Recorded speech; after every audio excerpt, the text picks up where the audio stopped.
Well, Francis, we didn't plan this, but we're dressed to kill, man. We're dressed in a little bit alike tonight, and sort of the off-color suit, but I think we pull it off, huh? Yeah, not bad. I knew that I have interview with a big time brother Okamoto, so I have to You level had to up. go suit Yeah, shopping. You had to find something. yeah, I have to find something. Otherwise, I'm gonna look very bad. And you actually picked the location of this interview, Barry's Downtown Prime here in Las Vegas. Why are we doing the interview here? Why this spot? It's a nice interview, so we need a nice place for. So being here a few times, I kind of like love this place. It's a brand new restaurant out here in downtown Las Vegas, the very downtown prime, and it's just beautiful. Just look around and see everything, the architecture and everything, and the kitchen is the same. The chef is amazing. This is where you are for the UFC fights, right? This Yeah, is where you watch it. Not a yeah. bad place to watch it. Not at all. I What? mean, the best place. So you've been in Vegas now for 4 years. Almost 4 years now. Yeah. How do you like living in Vegas? I mean, I think about your life and where you started, and then through Spain and then France, and then over here in Vegas. What do you think of living here? I love live here. I mean, I make it a home now. It's kind of like a home now, so I feel like I'm home when I'm in Vegas. Obviously, Cameroon is still home because like all my family are back in Cameroon and everything. But when I travel somewhere, then I'm like, okay, I'm going back home. I mean, I'm going back to Vegas because that's how I feel. Is it still surreal to you at times, or is it still? Do you think about it like going all the way back to when you were a child living in Cameroon with close to nothing, and then being homeless in France, and then you're sitting in a place like this, like you said, the architecture is beautiful, you got a good suit on, you're eating an expensive steak. Do you think about how much your life has changed, or is it just so much in the past you're living in the present? I think about it all the time, in order to not forget how blessed I am, how great, and then also to be grateful of what I have.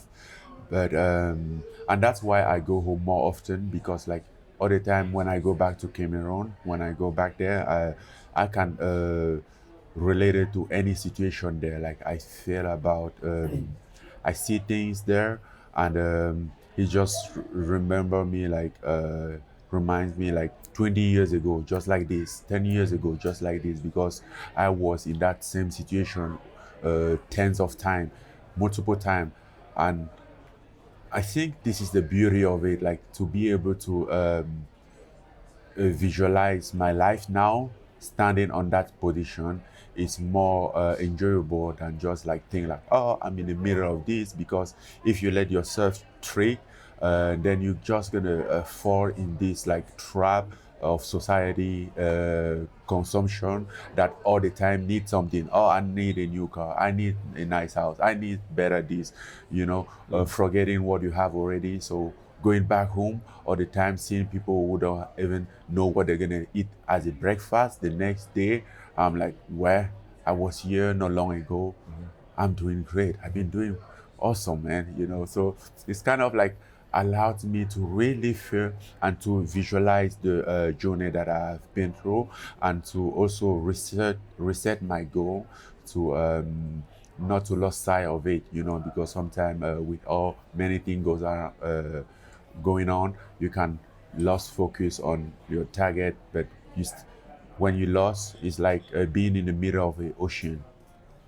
The first rule, when you lost, look back, refer to where you came from, and then you will quickly find your destination where you were going to. Yeah. That's some deep stuff, philosophical stuff. There's this saying in Vegas. It's playing with house money. Have you ever heard of that saying? It's a phrase in Vegas. No, I don't know that one. What it means is if you're at a table and you hit a big hand, Yeah. and you win all this money, right? So at that point on, there's really no risk. Because you got all this money and it wasn't yours to begin with. You're playing with the money that you won. You're playing with house money. And the reason I bring that up is because I wonder if you are you able to feel that way sometimes with your career because of how far you've come, and the fact that your life maybe in a lot of ways you shouldn't be where you're at? Does it remove some of the pressure because you've already won in such a big way? No, not at all. I think he even put me more pressure. I don't think I'm playing with the house money because house money is something that you win. Obviously, you risk your money to win that, but for me, I think I'm in the sport that I know I'm blessed, but I also kind of like in some other way deserve what I have. So I don't play with it. I know what he means for me, what he means for my family. I know what is very important for me, and every time I have to look back, look at my family, look at all those people like expecting me to get better. So at some point I can help them in their situation. I look back at all those stuff. I mean, I can't afford to think that I'm playing with the house money. There's no house money right here. They are all my money, and you know, Yeah. yeah, I can't put my house on the line to play with it. What have the last 3 years of your career been like? The last 3 years of my career, oh, it has been a huge experience. Kind of like embracing the sport and yeah, understand exactly how it works, get deep into, kind of like figure out, find my own spot, my right spot to be there, for the big show. And it's been amazing. I mean, obviously, sometimes you can't just sit there and complain how things didn't go your way, but down the road, you find out that that might be even the best thing happening to you in order to get you ready for something even bigger. All those things.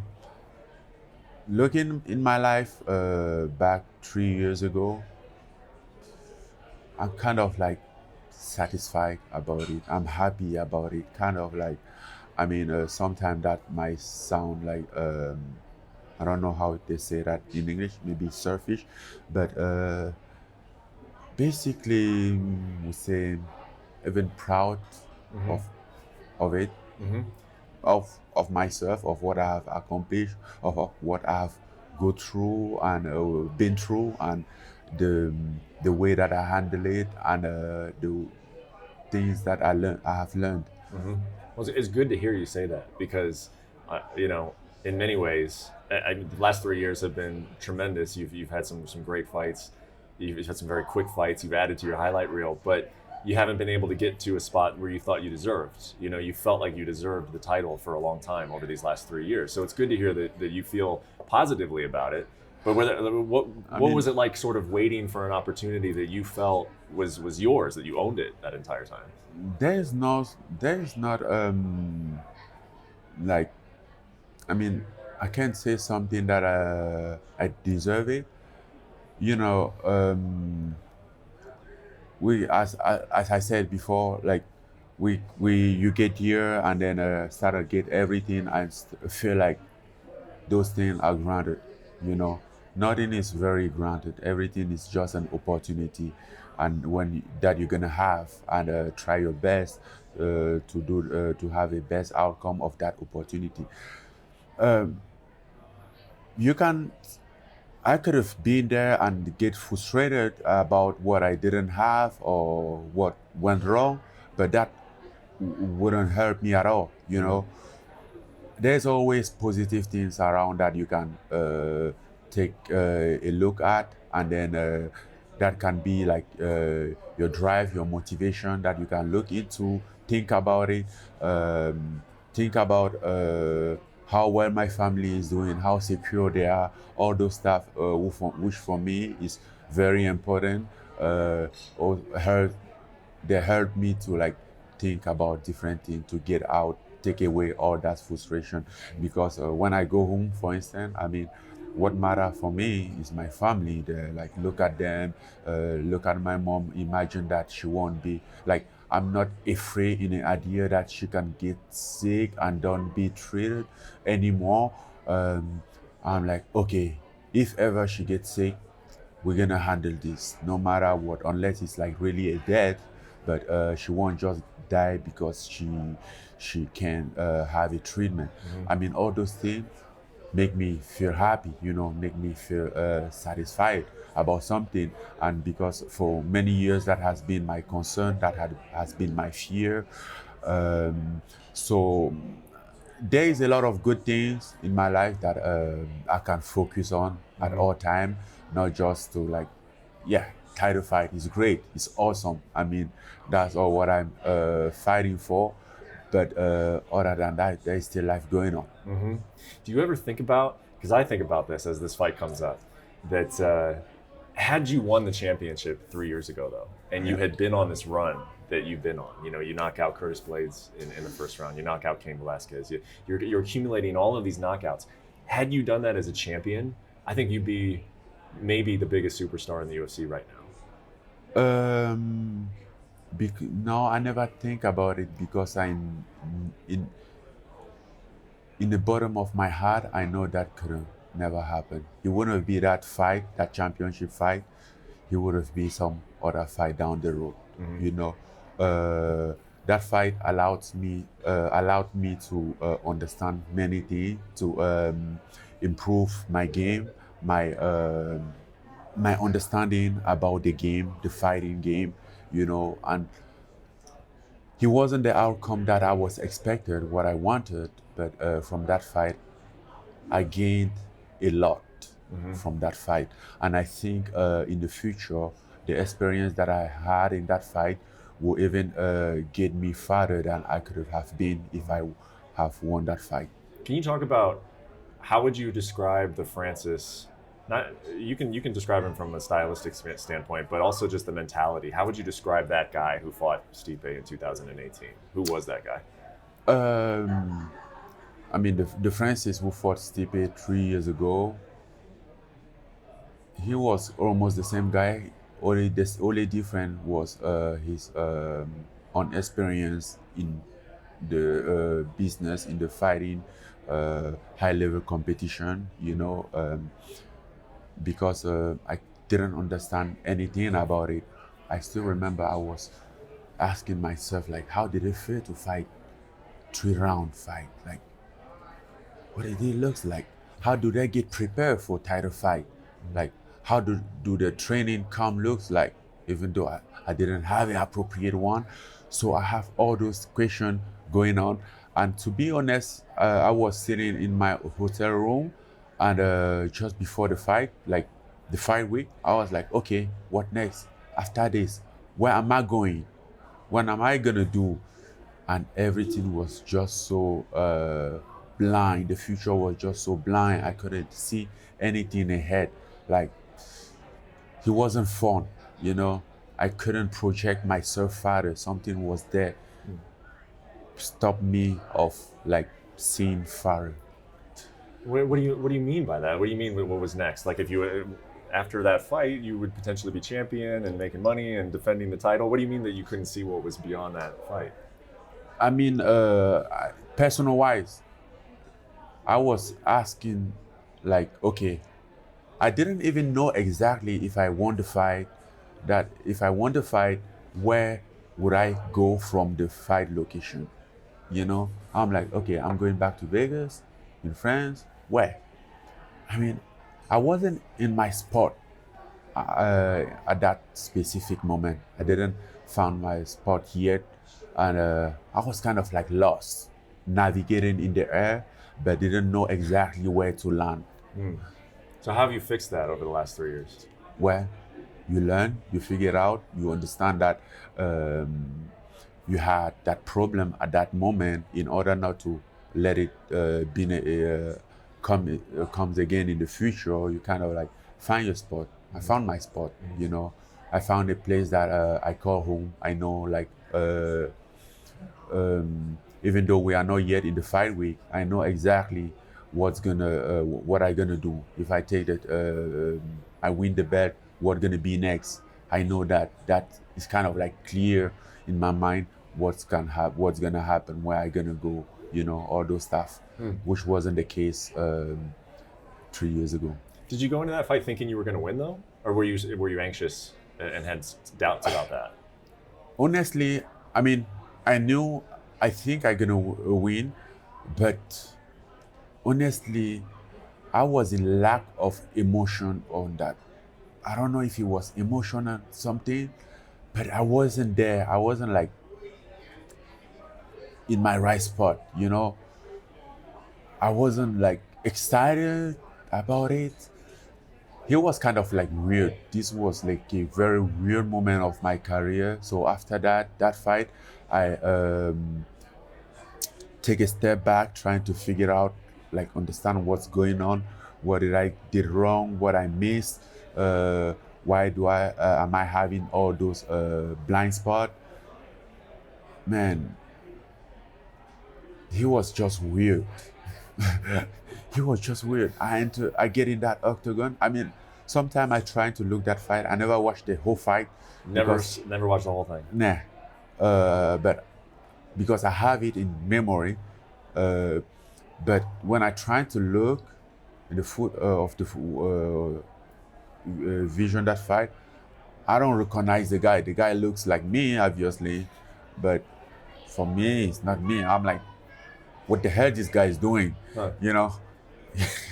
But, you know, once again, you have to go through certain stuff, some stuff like that sometime in order to understand like how it works. I know I've heard you say a lot since that fight. When you do not go back and watch it, obviously, because you haven't watched it, but when you look back and think about it, or you see highlights of it, that you just chased him the whole time, and you didn't go in thinking you were going to do that, but it was just this guy that just chased him the whole time. Like, have you ever figured out why you did that? I think I was just in a place that I couldn't control myself. I was like, you know, in other hand, I have like pressure, and in other hand, like, I won't say I didn't care, but I don't know. It was just weird, and something that from there on, I like promised myself to control that.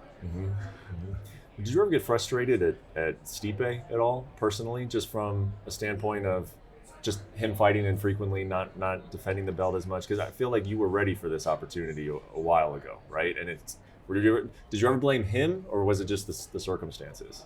You know, this is a sport business, and then he's a fighter as me, and I'm sure he's trying to get what is doing what is best for him, as everyone would do in this position. I think, and he's not definitely the guy running the show, so I can't hold him accountable for something. Yeah, he's not active, but we have seen people lay back in the promotion for in the UFC for more longer than that, and then the division keep going on by sometime maybe by interim title and all those stuff who didn't happen in our division, even though we call of that, you know. So no, I didn't personally blame him. I mean, I always believe that if the UFC would have liked to figure out that situation, they could have done it. And that's also why, like, for the Rozenstruik fight, we requested that fight to be an interim title. We were like, okay, they are talking about some trilogy that nobody know when that's gonna take place. How about get a interim title right here? So I mean, I'm coming out from 3 consecutive first round finish. So he wasn't like I didn't deserve it. So put the interim title in the line, and then from here on, even if the undisputed champ, even if Stipe is not active, the division can keep move on. You know, they didn't do that. They didn't want that. So, I mean, and that Stipe has nothing to do with that. Yeah. Did that have, or what impact did that have on like a win over Jairzinho? Like, that was a huge win. It was you ran over and knocked him out pretty much immediately, obviously. Was there this feeling when you got home of I'm still at the same spot that I was before that fight? Like, did it affect how you felt after the win?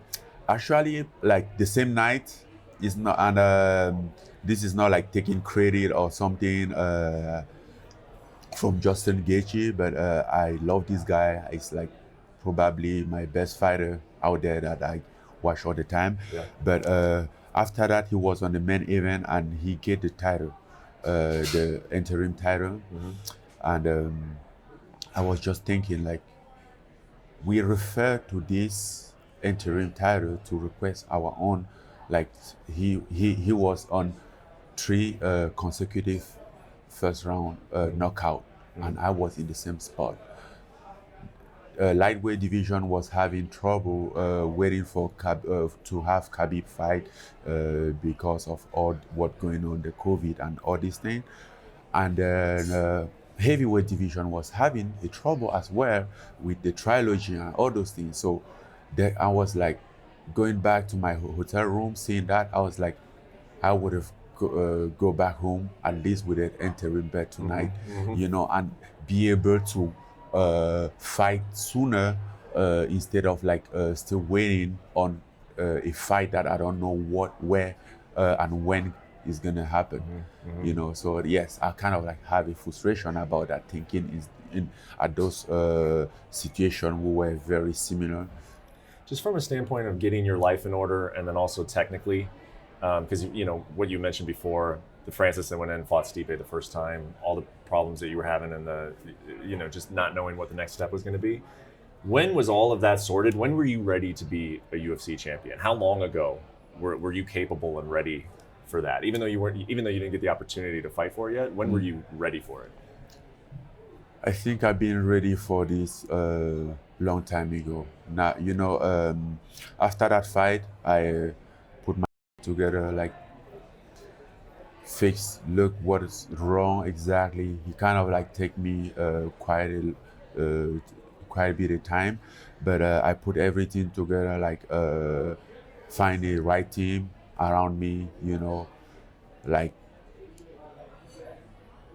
as soon as I feel like everything was like in the right spot, people that I can count on, my coaches, Eric Nixik was there, Dewey Cooper was here, and the PI was always there, which is very helpful for my condition and even my treatment. I kind of like put stuff together because when I first moved in Vegas, I mean, I was so, I was in Vegas, but didn't really come to Vegas, like allowed myself to be in Vegas. I was still in France, like still want to belong in the team in France, which was a mistake because when comes the moment, I couldn't have the right thing right there. And basically at that, it wasn't a short notice, but still not long enough. At that specific moment, I couldn't put stuff. Then I realized that at that moment, I'm like, damn, like 3 weeks from the fight, I had to go back in France because I was here floating and didn't touch the ground, you know. So, and then from there, I'm like, okay, either I'm in Vegas or I'm in France.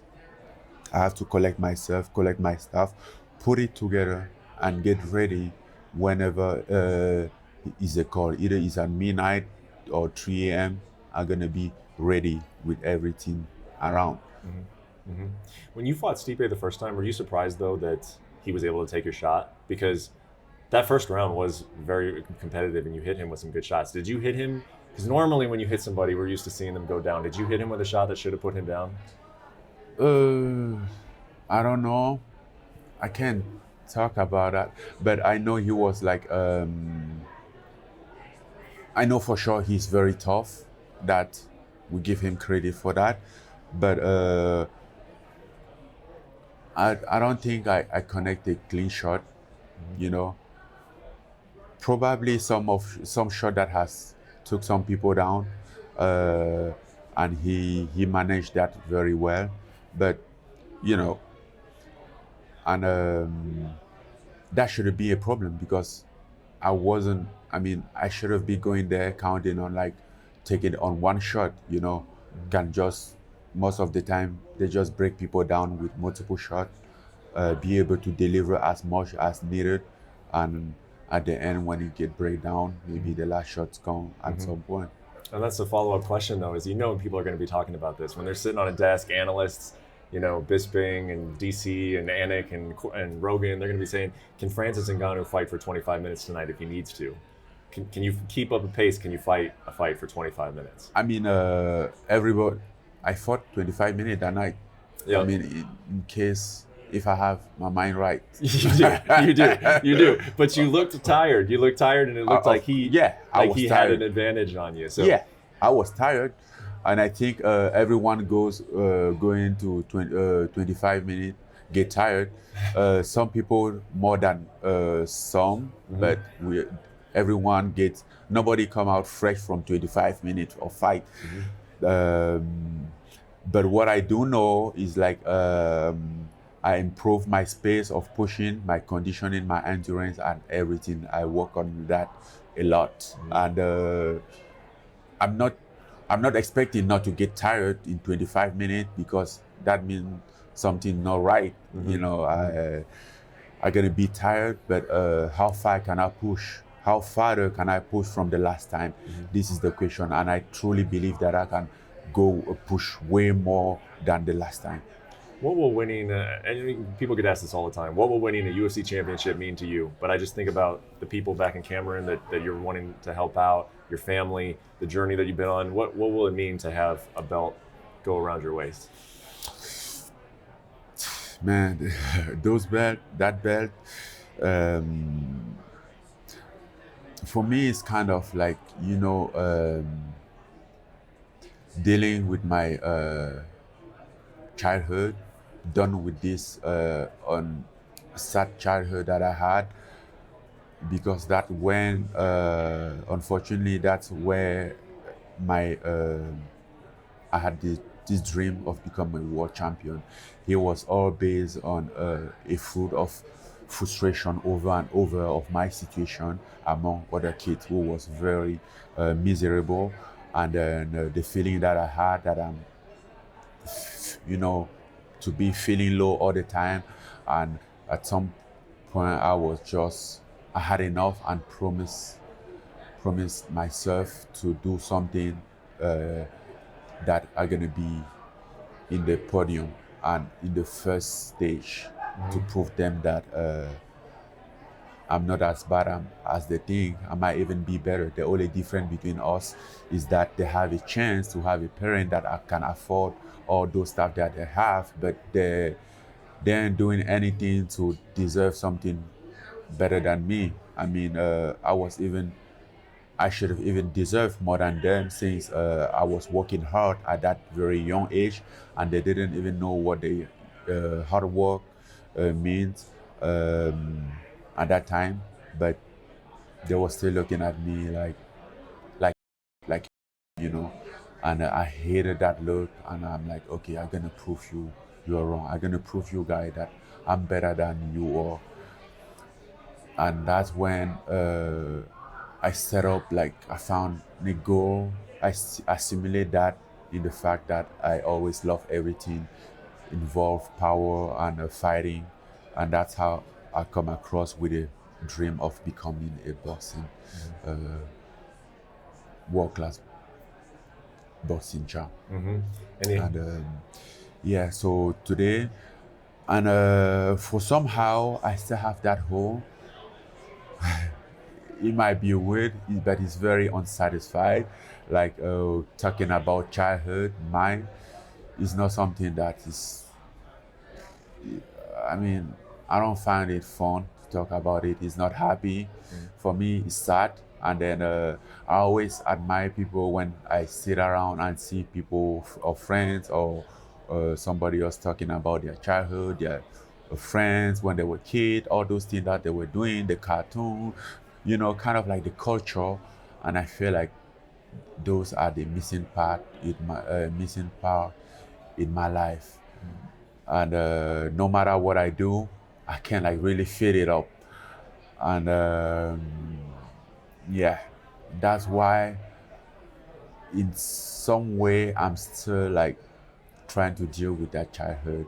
And winning a UFC belt for me would be my own way to answer that, would be my own way to show those people that, well, after all, I wasn't bad. Yeah. But you know, over the time, that was my primary goal. But over the time, I went through a lot of stuff and I understood a lot of things as well.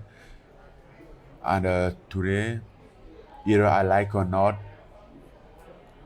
it's not just for me, you know. I can see that when I go back home in Cameroon, I can see like in people's eyes, like, oh, bring us that belt. I mean, they weren't gonna have it.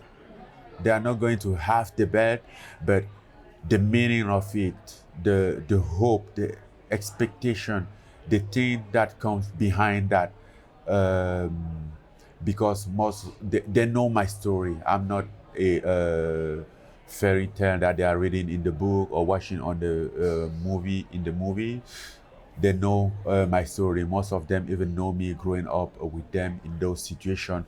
So it's kind of like very motivating, and also it could be like very inspiring for those kids who are back there in the same situation and don't believe that something can happen, don't believe that they can do something great by themselves coming from where they are, because they are, it looks very far away.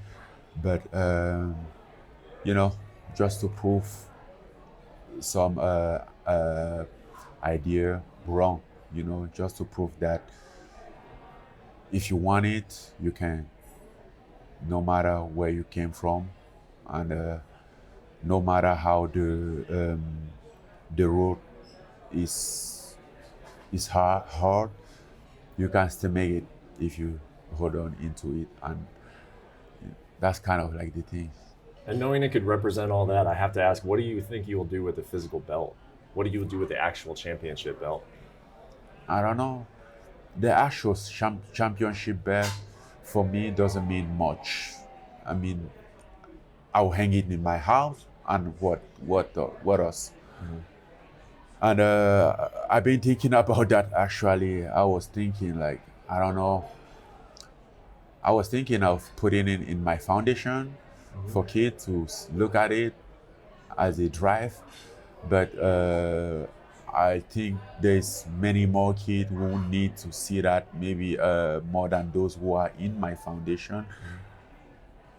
Maybe in some public place in Cameroon that they can look about it. I'm like, oh damn, I can get to that thing someday.